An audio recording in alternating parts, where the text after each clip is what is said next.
Muito bom dia, meus amigos.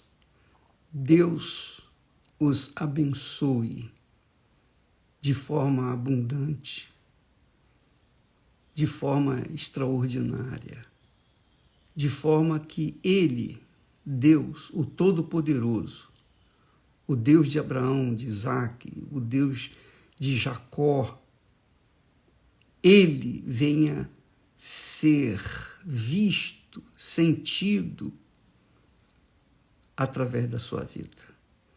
Quer dizer, a sua vida seja uma fonte para a glória de Deus e a salvação de outras tantas pessoas.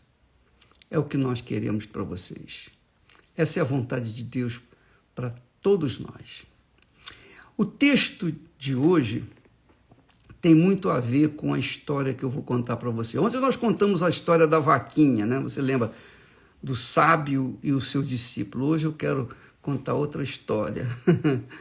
Essas historinhas são muito bacanas porque elas não deixam a gente esquecer e a importância da mensagem que elas trazem para a gente. Então, conta-se a história de um homem que sonhou. Ele sonhou que estava num deserto.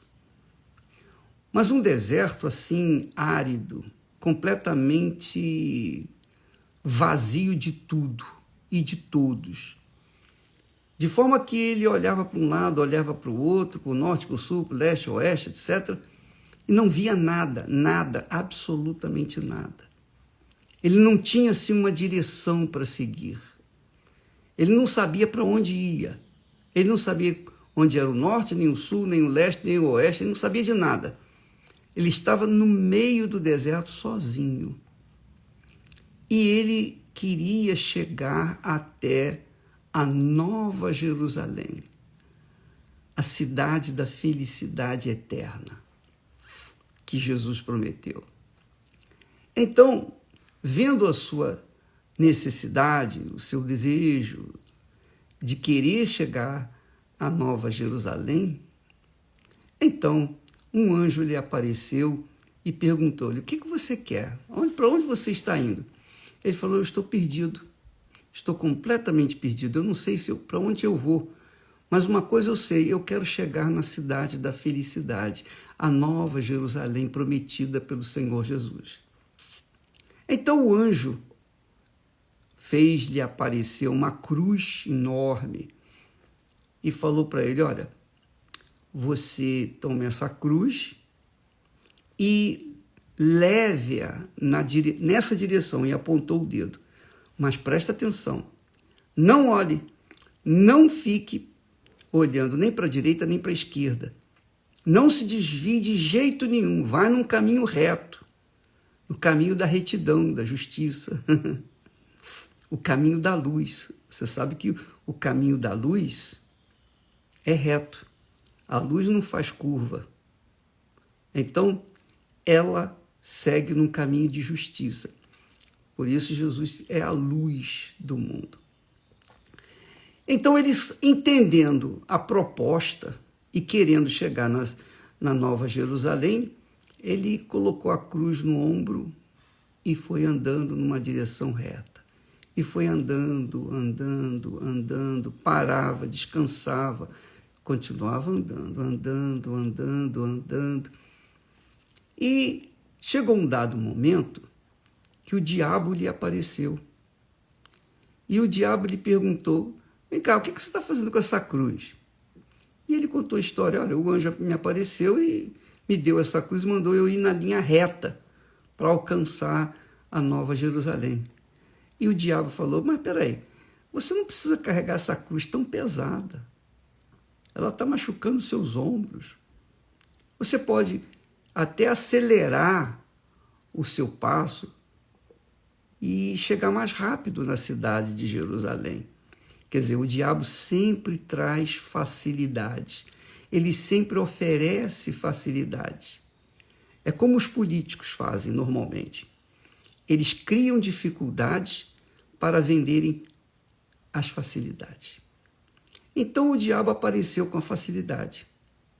E então o homem imediatamente aceitou aquela sugestão, cortou os braços da cruz, cortou o pé da cruz, diminuiu um pouco onde estava a cabeça da cruz e colocou a cruz debaixo do braço e foi feliz da vida. Agora não estava mais pesada, a cruz ficou leve e ele foi em frente, feliz da vida, que ia chegar na cidade da felicidade. E quando foi entardecendo, ele viu uma luz enorme. E ele ficou mais animado e apressou o passo, porque ele sabia que ali era a cidade da Nova Jerusalém.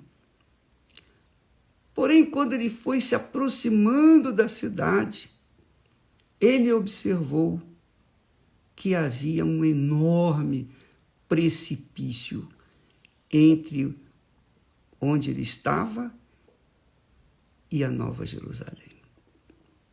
E ele ficou, o que eu faço?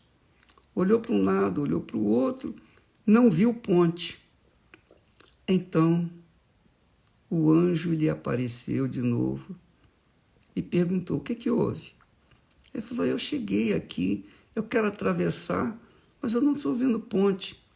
Ele falou, o anjo lhe falou, cadê a cruz que eu lhe dei? Não, olha, o diabo apareceu, me sugeriu cortar para ficar mais fácil, e eu cortei, agora aqui é a cruz. Eu falei, não, essa não é a cruz que eu te dei. A cruz que eu te dei, ela daria para você atravessar, colocaria de um lado de outro e poderia passar por cima e entrar na cidade da felicidade. Agora, eu não posso fazer mais nada. A única cruz que você tinha era aquela que pertencia a você.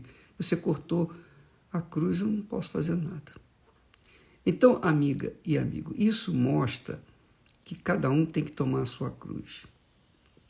O diabo sabe que a gente tem que tomar a nossa cruz. E ele tenta facilitar. Ele tenta trazer ideias para que venham facilitar a nossa chegada à Nova Jerusalém. Só que ele não facilita dizendo, corta a cruz. Não. Ele pega algumas palavras soltas da Bíblia e faz com que as pessoas venham interpretá-las de forma que facilite a sua cruz. Não corta, mas facilita. Por exemplo, o apóstolo Paulo disse lá que a minha graça, Deus falou para ele, a minha graça te basta, mediante a fé. Mediante a fé. A graça de Deus nos basta mediante a fé. Então o diabo tira a palavra fé, que envolve sacrifício, que envolve a cruz, que envolve a morte do nosso eu para esse mundo, e diz só que a graça de Deus nos basta. Como se a graça de Deus fosse suficiente para tolerar os nossos pecados. Peraí, Deus entende, eu sou humano, Ele sabe que eu preciso também, poxa, dar uma força para a minha carne e tal. Então, as pessoas cometem adultérios, prostituições, pornografias, vícios, e são pessoas vazias, pessoas que se entregam à bebida, que se entregam a baladas, que se entregam aos caprichos que esse mundo oferece. E depois vem com aquela história, não, mas a minha graça te basta, está escrito lá, realmente, está escrito. Mas a graça de Deus é uma atitude de Deus para conosco. Graça quer dizer um favor imerecido que Deus nos dá graciosamente. Porém, da nossa parte, Ele também cobra a fé. A fé na graça dele, a fé no amor dele, a fé no sacrifício dele por nós, que obviamente, impõe o nosso sacrifício também. Porque quando Jesus fala, se alguém quiser vir após mim, negue-se a si mesmo, é a cruz. Tome a sua cruz, é a cruz.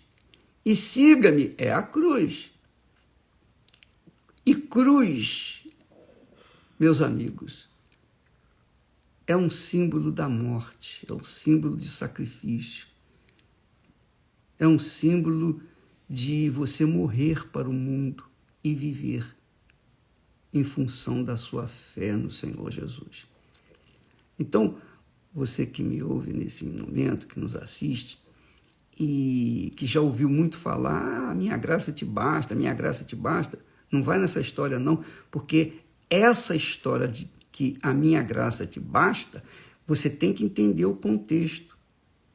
Tem que entender muito bem o contexto, porque na época em que Paulo reclamou, pediu, orou a Deus, meu Senhor, tira esse espinho, mensageiro de Satanás, que está na minha carne, está machucando a minha carne. E Deus lhe respondeu, a minha graça te basta. A minha graça te basta. E Paulo se conformou com aquele espinho enviado de Satanás. Por quê? Porque aquele espinho era uma proteção para Paulo. Enquanto ele tivesse aquele espinho na sua carne, ele não viria se ensoberbecer. Ele não viria se orgulhar das revelações que Deus lhe havia dado. Então, Deus, da parte dele, já tinha dado a graça para Paulo. E Paulo tinha abraçado a fé no Senhor Jesus, o qual ele tanto perseguiu. Então, a fé é imprescindível para você tomar posse dessa graça. Se a graça de Deus fosse suficiente, então todo mundo seria salvo. Todo mundo iria para Nova Jerusalém. E você sabe que não é assim. Porque seria só da parte de Deus, a ação da parte de Deus. E, na realidade, é a ação da parte de Deus junto com a fé. Porque, como está escrito, e o próprio apóstolo Paulo fala lá aos Hebreus, capítulo 11, versículo 6, ele diz assim, sem fé é impossível agradar a Deus, porquanto é necessário que aquele que se aproxima de Deus creia, tenha certeza de que ele é galardoador dos que o buscam, não fala nada de graça. Então, para que eu possa agradar a Deus, eu tenho que manifestar a minha fé. Manifestar a minha fé não é dizer, eu acredito em Deus, eu creio em Deus e continuar vivendo no pecado. Não. Crer em Deus significa renúncia do nosso eu neste mundo. Renúncia do nosso eu neste mundo. Você quer casar? Você quer satisfazer a sua carne? Então você casa. Existe uma forma de você satisfazer a sua carne sem viver no pecado. Deus instituiu o casamento, o sagrado matrimônio. Agora, nós não podemos admitir que a pessoa viva no pecado, curta o pecado, tenha prazer no pecado e venha depois com essa conversa fiada de que a minha graça te basta. Por isso que muitos crentes estão caídos, prostrados, perdidos e vão para o inferno. Por quê? Porque confiaram apenas na graça de Deus. Não tomaram a atitude de manifestar a sua fé em Deus. Veja só como Jesus, como diz o texto sagrado lá de Mateus, capítulo 8, Mateus capítulo 8, Jesus diz assim, diz o capítulo 8, versículo 34, e chamando a si a multidão, olha só, chamando a si a multidão com os seus discípulos, disse-lhes, se alguém quiser vir após mim, se alguém, quem tem sede, se alguém quiser vir após mim, negue-se a si mesmo. Isso é sacrifício. Você negar a sua carne é sacrifício. Negar o seu pecado é sacrifício.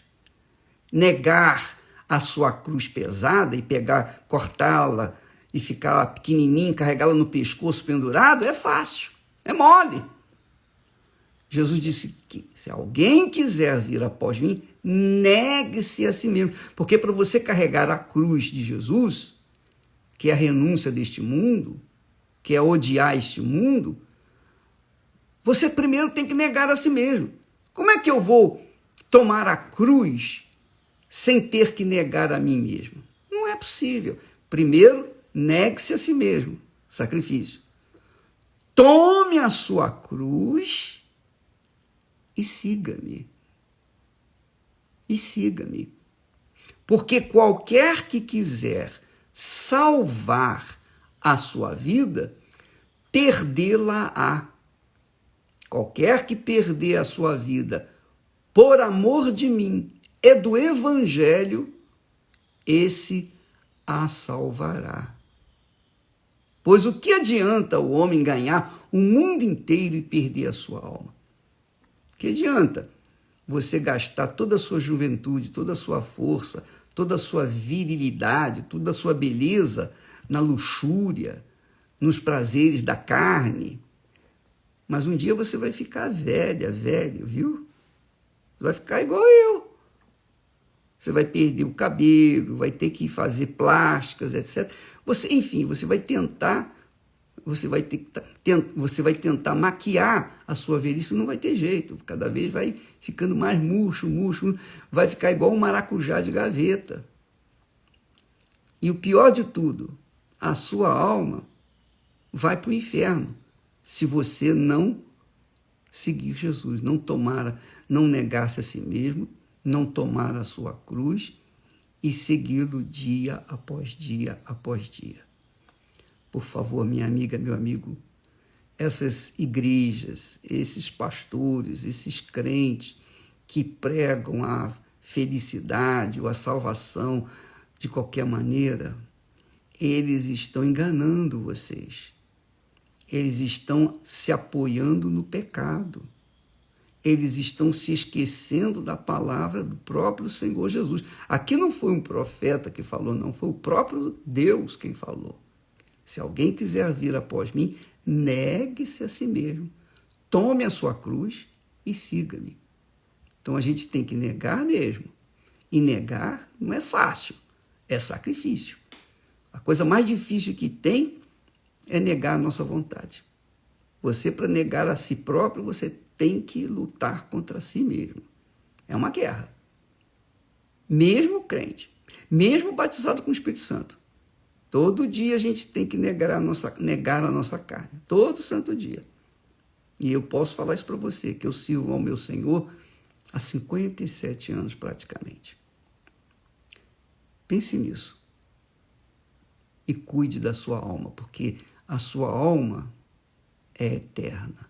Seu corpo, nosso corpo, passa, vira pó, mas a nossa alma é eterna.